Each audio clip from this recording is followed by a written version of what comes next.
guys? Welcome back to Strong Successful Male. So for today, I'm going to go over two different emails sent from subscribers.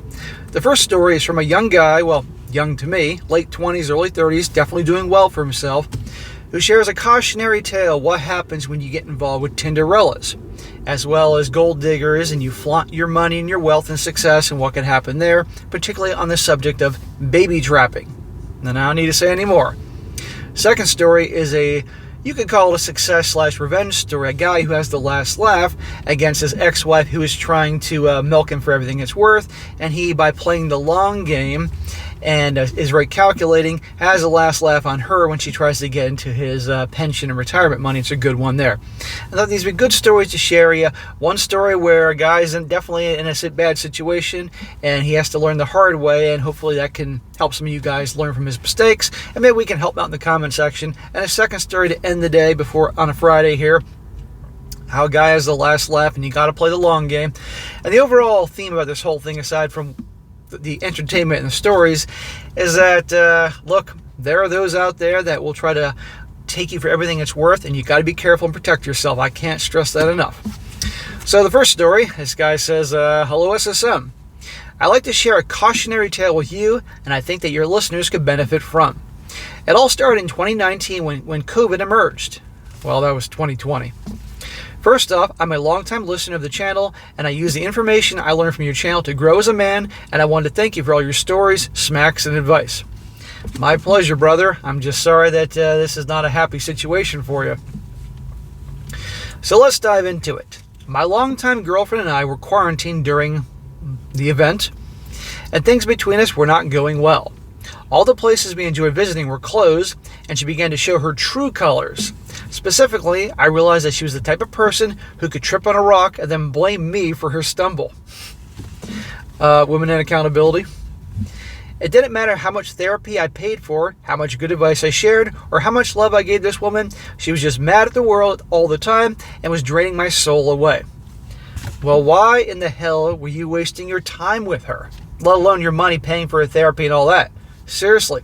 And obviously she was like this prior to the virus, but now you were all stuck in the same place together. There were so many divorces that happened after the early days of 2020 because all these people were stuck in the same house together, and they really got to see what their wives or husbands were like, and they just were like, what the hell am I doing here? Right here, same thing. Guys, if you were somebody that make you miserable, get rid of them. Seriously. He says in Hawaii, he lives in Hawaii, where we live, businesses, movie theaters, and restaurants were closed permanently, leaving little to do for fun except hiking. Fortunately, as a remote software engineer, I wasn't affected by the economic downturn. During the first 2 years of COVID, I made sure to walk every day and worked out, losing 40 pounds and getting fit. Listening to channels like yours played a big part in motivating me. Bro, that is awesome. Good for you. While everybody was getting fat, staying at home watching Netflix, eating garbage, you were doing something about yourself, so good for you. I got my six-pack and a high school figure back. And as a tall, slender man, I started attracting attention from women again. My girlfriend, however, refused to go outside, demanding ice cream, knickknacks, and paddywhacks. She'd throw a fit if I didn't bring back what she wanted from the store. So you're taking care of yourself. You're making the effort to transform your body in a positive way, and she's just at home stuffing her face and no doubt feeling sorry for herself. Again, why in God's name are you still with this woman? Because I was the one shopping for groceries. Why wasn't she shopping for groceries? I lied to her about a national ice cream shortage, which she believed. Nevertheless, she gained considerable weight and was unresponsive to the idea of self-improvement or diet. Instead, she would look at herself in the mirror and cry, and more or less just wish she was someone else.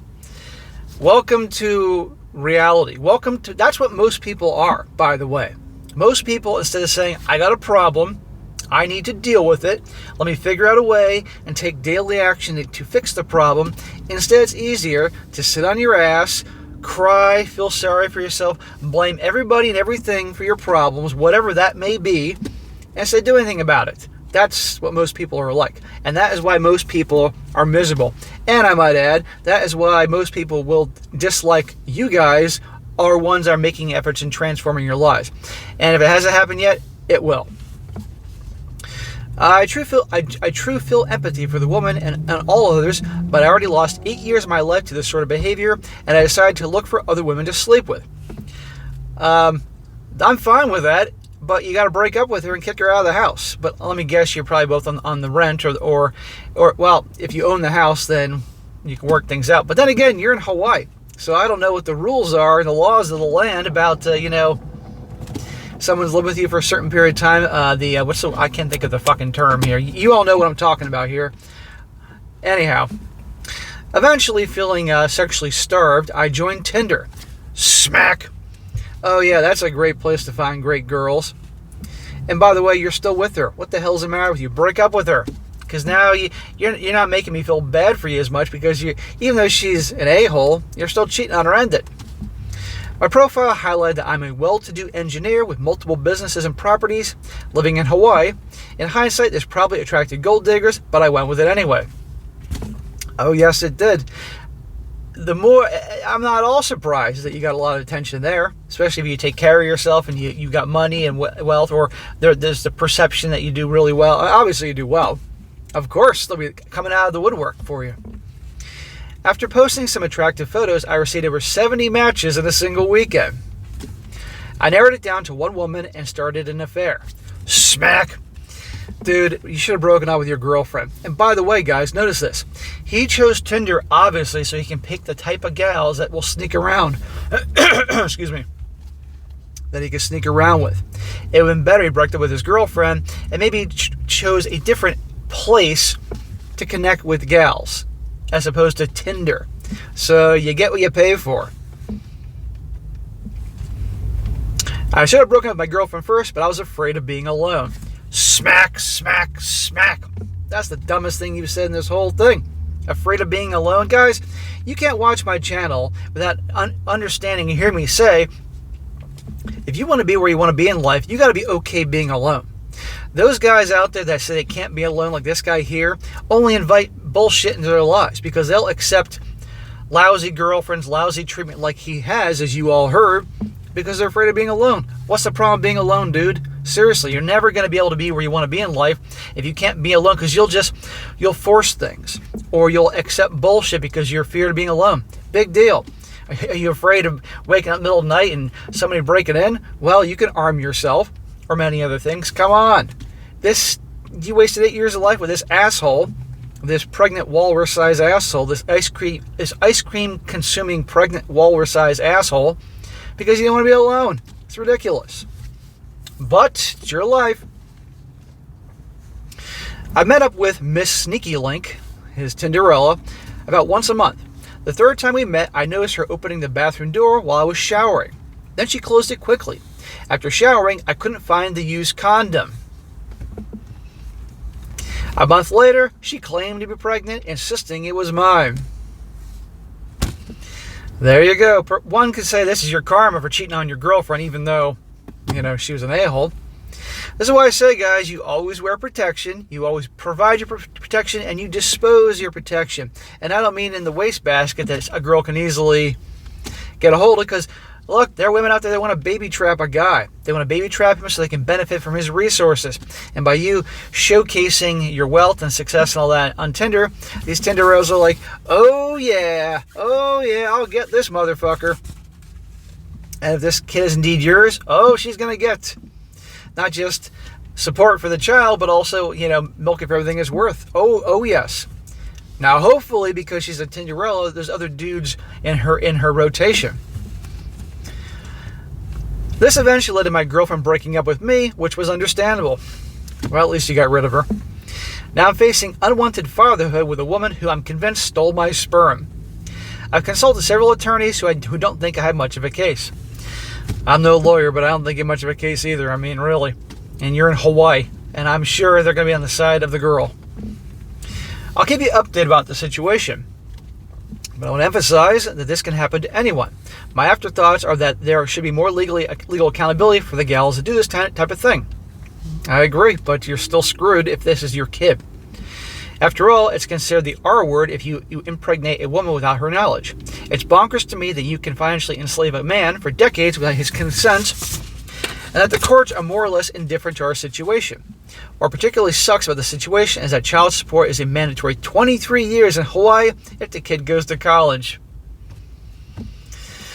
I'm praying, and I mean praying, that this is not mine. This girl has other partners in the background. At any rate, thanks for reading SSM. Well, bro, you're welcome. You were doing great until you started the Tinder thing and screwing around behind your girl's back. And look, some people are going to say this is karma. I got to say it kind of is. I mean, your ex was an a-hole, but honest to God. Well, I guess the only thing you can do is make sure there's a paternity test done. Hope like hell this isn't your kid. But if it is your kid, okay. If it is your kid, then you got to pay up. I mean, honestly, it's your kid. Yeah, and yes, she did what she did, and that was obviously awful. But if your lawyers are saying it's not a whole lot we can do, then, there you go. And you can be, as best possible, provide and be a good parent, and that's all I can say. And most certainly doesn't mean you get involved with this girl or be married to her or anything like that. But guys, this stuff happens, so you must be careful. And never, like I said before, always provide your protection, wear your protection, and dispose of it. And I don't mean in the garbage can that she can easily do what she's got to do to impregnate, because there are women out there that'll baby trap. I've done articles about this, stories about this. So you must be careful. So, bro, and also good luck, man. And I want you to work on this whole I can't be alone shit. I don't want to be alone thing. That'll cause you way more problems down the road as if you don't have them already. A lot of guys, they get that way, and it's crazy. And if you can't, if you just think I can't be alone, you need to dig deep as to why that is. But anyhow, best of luck, and thanks for the lesson. Now on to the main story, which I highlighted in the title. It says here, this is from a guy writing in from a situation back in the early 80s about a sergeant that he worked with. And that sergeant was divorced, and his wife was milking him for everything it was worth in the alimony and all that. And it was just a really tough situation for this guy. However, the Sarge in the story here plays the long game and has the last laugh. So for you guys that you get divorced and you're in the military and all that, pay attention. This guy says here, hello SSM. Back in the early 1980s, I was a young Army Medical Service Corps officer running the aid station for a tank battalion at Fort Riley, which is in Kansas. One day, a new platoon sergeant, we'll just call him Sarge, was assigned to replace one who was departing for a new assignment. Sarge had just returned from a year of duty in Korea, was probably 40 years old, but looked 10 years older. I soon learned that he was divorced, had a rather greedy ex-wife, and a 13-year-old daughter whom he adored and had missed terribly during his last tour. A pattern soon emerged. Sarge would quickly ask me most Friday mornings if he could take off a little early to head home to see his daughter. The following Monday, Sarge would invariably stumble in looking like he'd driven all night to make the morning formation, and he had. Home was Ohio. Kansas to Ohio. The driving distance from Fort Riley, Kansas to the closest city in Dayton, Ohio is 11 hours. I don't recall exactly where his daughter lived, but remember him telling me that it was about a 12 to 13 hour trip. That is love. To do that like every fucking weekend on a Friday and come back a Sunday night. His daughter lived with Mom, Sarge's ex, and her boyfriend. The same boyfriend Mom had cheated with while Sarge was overseas on an earlier tour a few years before. So he's overseas, he's deployed. You've all heard this story of being married in the military. She cheated with this guy. They get divorced, and now this motherfucker is living in this guy's home. And he's paying alimony, and this guy's far away from his daughter who he loves. And anybody wonder why more and more of these men's channels are popping up, more of these articles about supportive men are popping up, why I'm building a website to really dedicate towards men, things like that. Oh my God, why more men aren't getting married, this type of bullshit. It's crime. And I might add, he's a soldier putting his life on the line. He says here, the ex and the affair partner hadn't married since. Doing so would stop the alimony. Actually, I think I recall that the boyfriend kept a separate official address, likely his mother's house, so that Sarge couldn't sue to have the alimony terminated due to cohabitation. That happens a lot. there's a divorce, the guy has to pay massive alimony, and the wife doesn't want to get remarried again because then she'll lose the alimony, so she'll have a boyfriend, but he'll pretty much be there all the time with that guy's kids in his house. Remember this shit, guys, if you think you want to get married one day. Or at the very least, be aware of all these things and have as much caution as you can. Take precautions.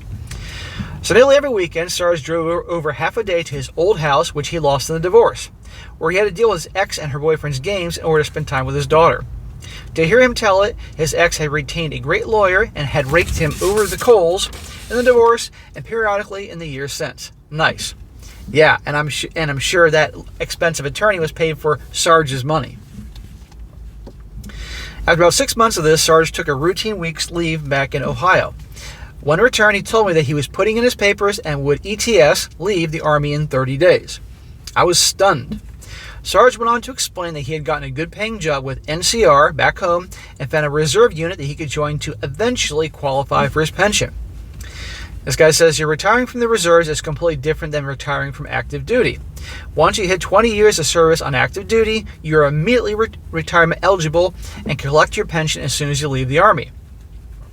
If you are retiring from the reserves, you don't start collecting any of your pension until you're 60 years old, even if you spent most of your service time on active duty. This guy says to him, "Are you crazy? You've got less than 2 years left before you hit your 20. You won't be able to collect until you're 60 years old if you do this." And Sarge just smiled serenely. So I'm sure some of you guys have already figured out why this guy's doing this, why he's postponing his retirement to 60 years old instead of 40 years old, or pretty close to this, and why he's smiling. He said, "I know, sir, and that's the beautiful part. That mercenary bitch and her lawyer have been lying in the weeds for years, just waiting to claim a 40% share of my pension when I retire, which wouldn't leave me enough to live on. Now they'll have to wait another 20 years. In the meantime, I'm young enough to put in 20 years at NCR and then collect 2 pensions after turning 60. And wifey dearest will only have a partial claim on one of them if she lives that long." This guy says to him, "Oh shit, you really thought this through. What did she say when you told her?" And he said, "Sir, she lost her fucking mind. She tried to argue and convince me to change my mind for about an hour, but I just smiled and shrugged. She then started crying, screamed in my face, cussed me up and down, and eventually threw me out of the house." Checkmate. He says, "Wow, that must have been intense." And he says, "Yes, it was, sir. It was also by far the greatest night of my life. And it must have been because he looked in that moment like the happiest man I've ever seen." The end. So there you go, guys. That was a good one there. This poor guy, after everything he's been through and he's getting raked over the coals, but he played the long game. He did what he had to do to see his daughter, because I guarantee they made it as difficult as possible to see his daughter. And she was just waiting there for him to collect his pension after 20 years of active duty. Nope, not for another 20 years. That's awesome. Good for him. He's moving back to Ohio, obviously, getting a job so he can be closer to his daughter and start over. It's so sad these things happen. It's just bullshit. And again, this is why men walking away, not getting divorced, why men's sites and YouTube channels are popping up left and right, and why they're doing so well, because guys want to hear what happens. Men need the support. And so this is really good to hear. So it's a good one. I appreciate you sending that in, bro. So guys, remember these things, both stories, both the bad situation and the good situation. If you ever think you want to get married again, or flaunt your wealth, or date Tinderellas and not wear protection, not dispose of protection, lots to learn in today's show. Alright guys, that is it for today. Be sure to comment down below. Let me know what you think about this. And guys, you got a story to send, whether it's a short one or a long one, definitely send it my way, strongsuccessfulmale@gmail.com. And be sure to like the video, share it with your friends, and subscribe. I'll catch you next time.